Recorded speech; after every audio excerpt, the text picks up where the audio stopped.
உங்களால English understand பண்ண முடியுது, எழுத முடியுது, ஆனா என்னால பேச முடியல அப்படின்னு நினைக்கிறீங்களா? This video is for you. இது என்னடா concept? until end of the video நீங்க ஃப்ளூயன்சியா இங்கிலீஷ்ல பேசுவீங்க, அதுக்கு நான் கேரண்டி அப்படின்னு சொல்ல மாட்டேன். பட் இந்த வீடியோ முடியும் உங்களுக்கு தெரிஞ்ச இங்கிலீஷை எஃபெக்டிவா உங்களால கம்யூனிகேட் பண்ண முடியும். அதுக்கு சில ஸ்டெப்ஸ் தான் நான் சொல்ல போறேன். நான் உங்க தினேஷ், இது உங்க Dinesh YouTube channel. Let's deep dive into the topic. Before speaking English, you guys always keep in mind these things. English is foreigner language and not our native language. First இதை மைண்ட்ல வச்சுக்கோங்க. even though நம்ம இது English ஒரு foreigner language இருந்தாலுமே day to day லைஃப்ல நம்மளுக்கு வந்து பிரிக்கவே முடியாத ஒரு பார்ட்டா வந்து இங்கிலீஷ் ஆயிடுச்சு. World's most complicated language is mandarin and next to Tamil நம்மளால ஈஸியா பேசும்போது இங்கிலீஷும் நம்மளால ஈஸியா எஃபெக்டிவா கம்யூனிகேட் பண்ண முடியும். நம்ம அமெரிக்கன் பிரசிடென்ட் ஜோ பைடனை கூப்பிட்டு ஒரு 10 வருடம் தமிழ்ல பேசணுமா எனக்கு பிரசிடென்ட் போஸ்டே வேணாம்னு போயிடுவாரு. This is an unwanted statement irrelevant to the current situation. அந்த அளவுக்கு வந்து ஒரு காம்ப்ளிகேட்டடான லாங்குவேஜ் வந்து நம்ம தமிழ் தான். அதுவே நமக்கு தெரியும் போது first be proud of that. English is very easy learning language. அதெல்லாம் நீங்க யோசிச்சு பார்த்துருக்கீங்களா? எப்படி இங்கிலீஷ் வந்து இவ்வளோ 102 காரணம் வந்து ஸ்ப்ரெட் பண்ண முடிஞ்சிச்சு அப்படின்னு? ஏன்னா அது ஈஸியா இருக்கிறதுனால தான். ஓகே, நம்ம என்ன ஸ்டெப்ஸ் ஃபாலோ பண்ணணும்னு ஒன் பை ஒன் பார்ப்போம். Number 1, read loudly. First understand. உங்களுக்கு ஒரு வேர்டு மைண்ட் ஸ்ட்ரைக் ஆனாலும் அது கண்டிப்பா உங்களால எஃபெக்டிவா வந்து பேச முடியும். அது ஏன் அப்படின்னா நீங்க உங்க டங்குக்கு வந்து பிராக்டிஸ் கொடுக்கலன்னு அர்த்தம். நம்ம தமிழ்லயே நீங்க சில வேர்ட்ஸ், எக்ஸாம்பிள் இப்போ நான் டிஸ்பிளேல ஒரு வேர்டு காட்டுறேன், அந்த வேர்டு பாருங்க. அந்த வேர்டு உங்களால கண்டிப்பா 70% ஆஃப் பீப்புள் எடுத்தவங்க ஈஸியா வந்து படிச்சுக்க முடியாது. அதே தான் இங்கிலீஷ்லயும் எந்த ஒரு வேர்டுமே நீங்க எஃபெக்டிவா பேசணும்னா அதுக்கு முன்னாடி நீங்க அந்த வேர்டை வந்து யூஸ் பண்ணிருக்கணும். அப்பதான் உங்களால எஃபெக்டிவா பேச முடியும். நம்ம சின்ன வயசுல டங் ட்விஸ்டர் தமிழ்ல படிச்சுப்போம். கேரள கடலை எங்க நம்ம இந்த மாதிரி படிச்சுப்போம் இல்லையா? அதே மாதிரி டங் ட்விஸ்டர் இங்கிலீஷ் கூகுள் அதை மறுபடியும் ரிப்பீட் பண்ண உங்களுக்கு ஈஸியா வந்து உங்க டங்குக்கு வந்து ஒரு ப்ராக்டிஸ் கொடுக்குற மாதிரி இருக்கும். எக்ஸாம்பிள் இப்போ டிஸ்பிளேல காட்டுறேன், அதே என்ன பாருங்க. Number 2, reverse.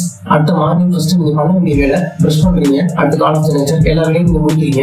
அதுக்கு நீங்க பண்ண வேண்டியது வந்து ஒரு 10 வேர்ட்ஸ் ஆர் 10 phrases வந்து நீங்க வந்து அதை வந்து டெய்லி ரிவர்சல் உங்களுக்கு நம்பர் 3 இம்ப்ளிமெண்டேஷன். உங்க ஃப்ரெண்ட்ஸ்ட கலீக்ஸ்ட நீங்க இங்கிலீஷ்ல பேச ட்ரை பண்ணீங்கன்னா கண்டிப்பா உங்களுக்கு கிட்ட பண்ணலாம் போறாங்க. ஸோ நீங்க தமிழ்ல வேர்ட்ஸ் வந்து தாராளமா பேசுங்க. அதுக்கு இடையில மிக்ஸ்டா நீங்க யூஸ் பண்ணி நீங்க காலையில ரிவிஷன் பண்ணீங்கன்னா அந்த வேர்ட்ஸ் வந்து தமிழோட யூஸ் பண்ணி ஆட் பண்ணி பேசுங்க. Number 4, B friend. நமக்கு தமிழ் தெரியாத சில ஃப்ரெண்ட்ஸ் வந்து ஃப்ரெண்ட் முடிச்சுக்கோங்க. சப்போஸ் உங்களுக்கு ஃப்ரெண்ட் கிடைப்பாங்க எல்லாம் சொல்ல முடியாது. அதுக்கு நான் சில பர்சனலா வந்து சர்ச் பண்ற ஒரு விஷயம் என்னன்னா இங்கிலீஷ் லேர்னிங் ஆப் அப்படின்றது நிறைய கூகுள் பிளே ஸ்டோர்ல இருக்கு. எஸ்பெஷலி என்னோட ஃபேவரட் வந்து டுவலிங்கோ அப்படிங்கிற ஒரு ஆப் தான். அங்க மலையில பேசணும் அப்படின்னு நினைக்கிற ஆட்கள் வந்து அங்க நிறைய பேர் இருப்பாங்க. அங்க உங்களை யாருமே வெளியே பண்ண மாட்டாங்க. ஏன்னா அங்க உங்களை மாதிரி எல்லாருமே தெரியாத ஆள் தான் இருப்பாங்க. ஸோ நீங்க தப்பா பேசினாலும் அவங்க பெரிய ஒரு குறையா இருக்க மாட்டாங்க. Try this technique. Number 5, read novels. All people can't understand all novels. Especially நம்ம ஃபாரின் ஆத்தர்ஸ்லாம் பார்த்தோம்னா அவங்க நாவல்ஸே சத்தியமா ஒரு பெரிய சான்ஸே கிடையாது. So read Indian author novels. So இந்த நாவல்ஸ் படிக்கிறதுலையுமே சில டெக்னிக்ஸ் இருக்குது, அதை நீங்க ஃபாலோ பண்ணணும். அது என்ன அப்படின்னா நீங்க ஜஸ்ட் டூ ஸ்கிம்மிங். ஒரு நாவல்ஸ் படிக்கிறீங்க அப்படின்னா அதோட ஜஸ்ட் அதாவது அதோட சிறு கருத்துருவாக மட்டும்தான் வந்து நீங்க வந்து கண்டிப்பா வந்து படிக்கணும். அதுக்காக ஒவ்வொரு வேர்டுக்கும் மீனிங் தெரியல அப்படின்னு டிக்ஷனரி எடுத்தீங்கன்னா கண்டிப்பா நீங்க அந்த ஹேபிட்டை ஃபார்ம் பண்ண முடியாது. Just do skimming. Number 6, watch movies. நான் எல்லா மூவிஸும் பார்க்க சொல்லல.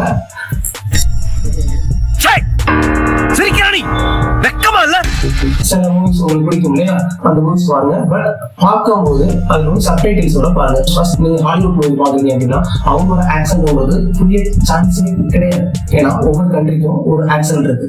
அந்த ஆக்சன்ட் படி தான் அவங்க பேசுவாங்க. ஸோ ஃபர்ஸ்ட் வாட்ச் சப்டைட்டில்ஸ், தென் ரீவாட்ச் ஆஃப்டர் 1 வீக்.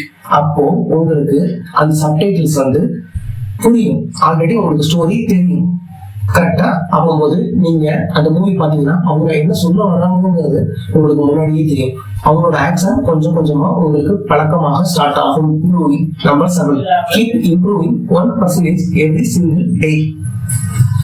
இத நான் ஒரு ஃபினான்ஸ் டேர்மோட கார்லேட் பண்ணி ஒரு குட்டி ஸ்டோரி சொல்லி உங்களுக்கு சிம்பிளா புரிய வைக்கிறேன். நிறைய போறான்டா. நம்ம சின்ன வயசுல காம்பவுண்டிங் எஃபெக்ட் அப்படிங்கிற ஒரு டேர்ம் வந்து படிச்சிருப்போம். உங்களுக்கு படிச்சது இல்லைனாலும் ஒன்றும் பிரச்சனை கிடையாது. ஒரு இல்லஸ்ட்ரேட்டிவ் எக்ஸாம்பிள் சொல்றேன். ஒரு 2 பேர் இருக்காங்க. ஒன்னு விஜய், இன்னொன்னு அஜித் அப்படின்னு ஜஸ்ட் அசியூம் இட். ஒரு முனிவர் வராது, ஆளுக்கு ஒரு வரம் தரேன் அப்படின்னு சொல்றாரு. ஓகே அப்படின்னு ரெண்டு பேரும் ஒத்துக்கிறாங்க. ஃபர்ஸ்ட் வந்து அஜித் கேட்கிறாரு, உங்களுக்கு என்ன வேணும் வரம் அப்படின்னு கேட்கும்போது அஜித் சொல்றாரு, எனக்கு 1 crore வேணும் அப்படின்னு சொல்றாரு. உடனே முனிவர் ஓகே அப்படின்னு பேங்க் டிரான்ஸ்ஃபர் பண்ணிடுறாரு. அடுத்து செகண்ட் விஜய்க்கு வர்றாரு, உங்களுக்கு என்ன வேணும் அப்படின்னு கேட்கிறாரு. அதுக்கு விஜய் சொல்றாரு, எனக்கு 1 ரூபா வேணும் அப்படின்னு சொல்றாரு. உடனே ஷாக் ஆயிட்டு முனிவர், எனக்கு 1 ரூபாயா அப்படின்னு பைத்தியம் மணி அப்படின்னு கேட்கிறாரு. அதுக்கு விஜய் சிரிச்சுட்டே சொல்றாரு, இல்ல எனக்கு அது ஒரு சின்ன ஆப்ளிகேஷன் இருக்கு அப்படின்னு சொல்றாரு. என்ன அப்படின்னு கேட்கிறாரு. எனக்கு 1 ரூபா காம்பவுண்டிங் எஃபெக்ட்ல வேணும் அப்படின்னு சொல்றாரு. உடனே முனிவர் அந்த இடத்துல இருந்து சிரிச்சுக்கிட்டே இன்டெலிஜென்ட் பாய் அப்படின்னு சொல்லிட்டு அந்த இடத்த விட்டு போயிடுறாரு. அவர் சிரிச்சதுக்கான அர்த்தம் என்ன தெரியுமா? காம்பவுண்டிங் எஃபெக்ட்னா முதல்ல சொல்ல வரது என்னன்னா, 1 ரூபாய் 2 ரூபாய் ஆகும், 2 ரூபாய் 4 ரூபாய் ஆகும், 4 ரூபாய் 8 ரூபாய் ஆகும். இந்த மாதிரி காம்பவுண்டிங் ஆகிக்கிட்டே இருக்கும். நான் இந்த காம்பவுண்டிங் டேபிள் வந்து இப்போ டிஸ்பிளேல காட்டுறேன், இதை பார்த்தாலே உங்களுக்கு புரிஞ்சும். இந்த காம்பவுண்டிங் எஃபெக்ட்ங்கிறத நம்ம இங்கிலீஷ் லாங்குவேஜ்ல மட்டும் இம்ப்ரூவ் பண்றதுக்காக யூஸ் பண்றதுக்காக இந்த கதையை நான் சொல்லல. நம்ம லைஃப்லயே நம்ம அப்ளை பண்ணலாம். நீங்க எந்த ஒரு ப்ரொஃபஷன்ல இருந்தாலும் just keep improving 1% every single day. Okay, இந்த வீடியோட சம்மரைஸை ஜஸ்ட் ஒரு ரீகேப்பா பார்த்துருவோமா?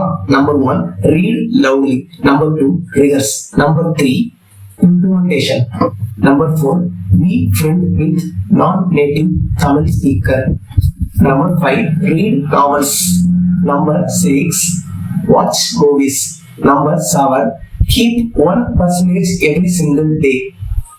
I hope you all taking some important takeaway from this video. இந்த மாதிரி பவர் பேக்கடான கண்டென்ட்டோட நான் வந்து நெக்ஸ்ட் உங்களை ரீச் அவுட் பண்றேன். Until then, stay tuned. Peace out. Ta-ta.